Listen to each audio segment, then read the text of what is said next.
بسم اللہ الرحمن الرحیم یا ایہا الناس اتقوا ربکم الذی خلقکم من نفس واحدہ وخلق منها زوجها وبث منہما رجالا کثیرا ونساء وقال اللہ تبارک وتعالی فی مقام آخر یا ایہا الناس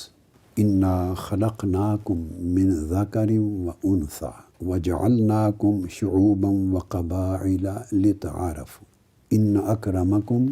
عند اللہ اتقاکم صدق اللہ مولانا العظیم۔ پہلی آیہ کریمہ جو میں نے تلاوت کی یہ سورہ نساء کی پہلی آیت ہے قرآن مجید کی، اور دوسری آیت جو تلاوت کی ہے یہ سورہ حجرات کی آیت نمبر 14 ہے۔ اب یہ جو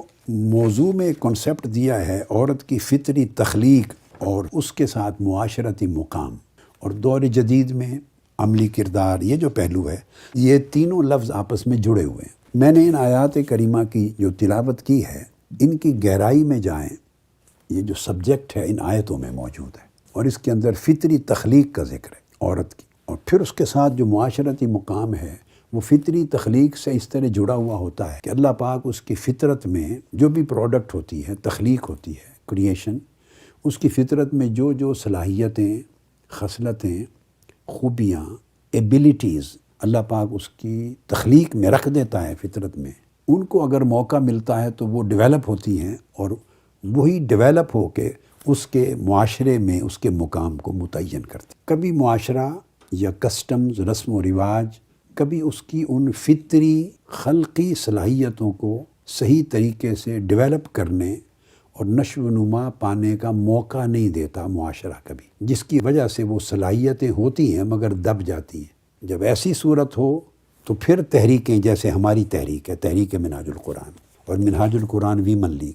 ایسی تنظیمیں اور انسٹیٹیوشنز اور اس طرح کے ادارے، پھر ان کی ذمہ داری ہوتی ہے کہ وہ ان کی دبی ہوئی صلاحیتوں کو بروئے کار لانے اور ان کو ریسٹور کرنے، بحال کرنے کے لیے سٹرگل کریں، تگ و دو کریں، تاکہ فطری تخلیق میں جو جو صلاحیتیں تھیں وہ بحال ہوں اور انہیں نرشمنٹ کا، ڈیولپ ہونے کا، نرچرنگ کا موقع ملے، اور وہ اپنے اس رول کو انجام دینے کے قابل بن سکیں جو اللہ رب العزت نے متعین فرمایا ہے۔ اس موقع پر دو طرح کی تنظیمیں اور دو طرح کی جماعتیں یا دو طرح کے ذہن کار فرما ہوتے ہیں۔ تو جو طبقہ، یہ ہمارے ہاں موسٹلی مذہبی طبقہ میں وہ لوگ جو روشن خیال نہیں ہیں، جنہیں روشنی نہیں ملی، لہٰذا اپنی سمجھ کے مطابق اس کی تخلیق کا اور اس کی فطرت کا، اس کی خصلت کا، اور وہ دراصل ایکسپلائٹیشن ہوتی ہے یا سمجھیں ایک سپریشن ہوتا ہے کہ اس کی صلاحیتیں دب جاتی ہیں اور رول اس کا بروئے کار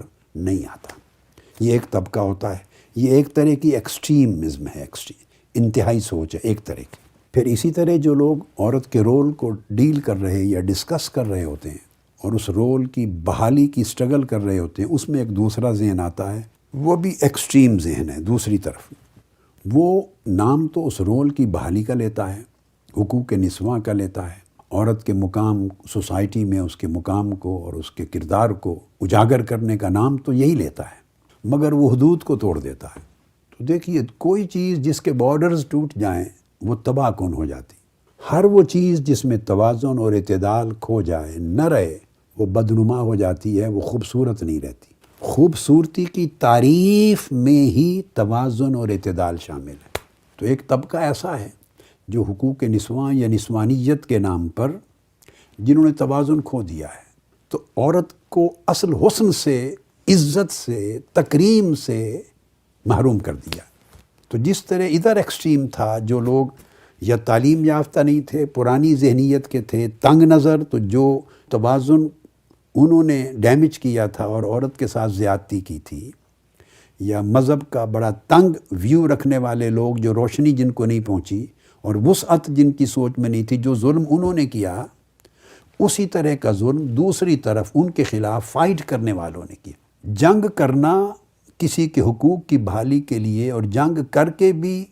زیادتی نہ کرنا، حدود کو قائم رکھنا، یہ اصل حسن ہے۔ منہاج القرآن ویمن لیگ اور تحریک منہاج القرآن اس وسطیہ کی سٹرگل ہے کہ ویمن لیگ اگر خواتین کے حقوق کی بات کرتی ہے تو حقوق کی بحالی کی جنگ بھی کر رہی ہیں اور کسی پر زیادتی بھی نہیں کر رہی ہیں،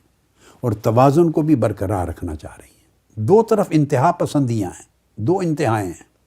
لوگ یا ادھر جا رہے ہیں یا ادھر جا رہے ہیں، اور پریشرز اتنے ہوتے ہیں، پریشرز، کہ آپ توازن اور اعتدال پر درمیان میں رہ نہیں سکتے۔ یہ تلوار کی دھار کی طرح بڑا عجیب سا راستہ ہوتا ہے، یا ادھر پھسل جاتے ہیں یا ادھر پھسل جاتے ہیں۔ تو جنگ بھی لڑنا اور توازن بھی نہ کھونا، یہ اصل بات ہے جس کو پیغمبرانہ کام کہتے ہیں۔